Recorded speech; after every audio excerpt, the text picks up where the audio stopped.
FIR file பண்ணிருக்காங்க பாத்தீங்கன்னா வந்து மரத்துல இருந்து கீழே விழுந்ததுனால தான் ஒரு 11 பேரோட உயிரிழப்புகள் ஏற்பட்டிருக்கு. அதனால தான் இல்ல அது தவறு. அதாவது லத்தி சார்ஜ் பண்ணும்போது அங்க ஒரு டிரைனேஜ் கொட்ட எஃப்ஐஆர் ஃபைல் பண்ணி இப்போ அப்டேட் ஃபைல் பண்ணிருக்காங்க. 4 மணி நேரம் வந்து திட்டமிட்டு தாமதமாக வந்திருக்கிறதா வந்து சொல்றாங்க. அதுபோக வந்து அவர் ஆனந்த் அவர்களிடையும் நிர்மல்குமார் அவர்களிடம் தொடர்ந்து வந்து வலியுறுத்தியும் வந்து எச்சரித்தும் கேட்கல. நீண்ட நேரமா வந்து பாத்தீங்கன்னா காத்திருந்து தண்ணீர் மருத்துவம் எந்த வசதி செஞ்சு தரலன்னு சொல்லி எஃப்ஐஆர் ஃபைல் பண்ணிருக்காங்க.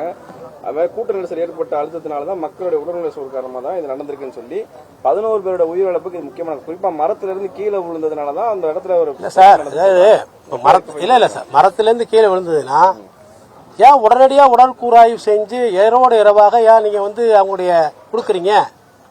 இன்கொஸ்ட் ரிப்போர்ட் நடத்துனீங்களா? மரத்துல இருந்து விழுந்ததுக்கும் குழியில விழுந்ததுக்கு, இந்த லத்தி சார்ஜ் மூலியமா குழியில விழுந்ததுக்கு நிறைய வித்தியாசம் இருக்கு.